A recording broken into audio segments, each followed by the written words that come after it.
Saya Aulia Sarini Hoirunisa, umur 16 tahun, asal sekolah SMK Dharma Kusuma Cianjur.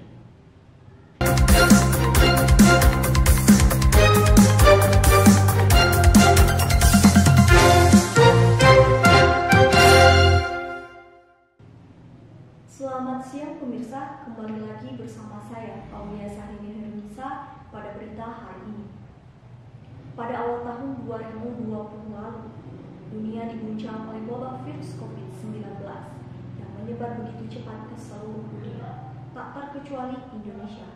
Hal ini membuat pemerintah menetapkan beberapa kebijakan untuk mencegah penyebaran virus COVID-19 dengan beberapa tindakan.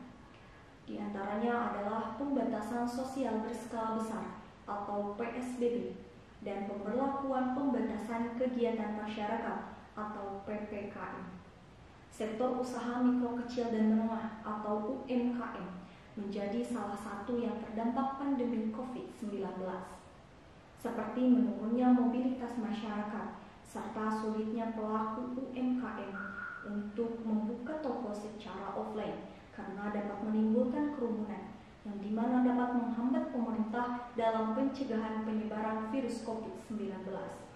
Demi tercapainya stabilitas ekonomi, diperlukan upaya agar UMKM tetap berjalan.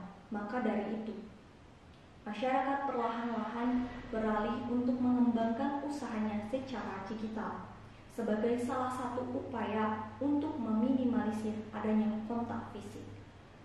Digitalisasi membuat beberapa sektor usaha mau tak mau harus mengubah strategi bisnis karena adanya pergeseran tren, termasuk kuliner. Ya, bila dulu membeli makanan harus langsung datang ke restoran, kini dengan gadget di genggaman, makanan favorit sudah dapat disajikan di depan mata. Pertumbuhan e-commerce ikut berperan besar dalam pergeseran tren ini. Menurut riset dari Google, pertumbuhan ekonomi digital di Indonesia pada 2021 terbilang sangat kuat. Pertumbuhan ekonomi dan pedagang e-commerce menjadi pendorong yang utama. Pandemi mendorong pertumbuhan yang cukup besar di sektor e-commerce. Makanan dan minuman menjadi salah satu yang mengalami pertumbuhan selama pandemi. Dilansir laman Kementerian Perindustrian, industri kuliner menyumbang lebih dari 1/3 atau 37,77% produk domestik bruto atau PDB industri pengolahan non-migas pada triwulan pertama 2022. Saat ini, pelaku bisnis kuliner juga memanfaatkan platform e-commerce untuk memperluas jangkauan pasar dan agar produk semakin dilirik konsumen. Laporan perekonomian Provinsi Jawa Barat dan Bank Indonesia menunjukkan pertumbuhan ekonomi dan keuangan digital pada triwulan pertama 2021 mengalami peningkatan volume sebesar 21,56% atau mencapai 250 transaksi atau bisa disebut 250 juta transaksi.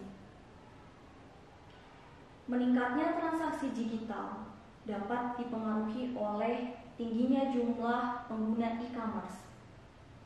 Sebelum pandemi, jumlah pembeli konsumsi di e-commerce pada Januari 2019 mencapai 107 juta orang.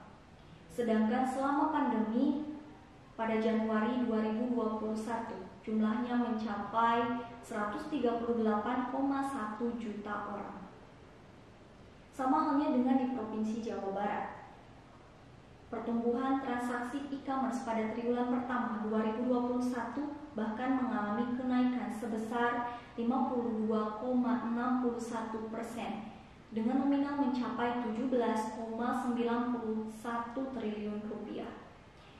Dengan pembayaran non tunai melalui transfer bank 35,27% dan uang elektronik 30,65% menjadi metode favorit yang dipilih oleh masyarakat. adanya pertumbuhan transaksi elektronik menawarkan alternatif bagi pelaku mikro usaha kecil dan menengah atau UMKM untuk mengubah haluan dengan berjualan secara online. Dari 4.545.874 rupiah UMKM di Jawa Barat, 26,6% UMKM sudah aktif menggunakan e-commerce. Secara nasional, 13,7%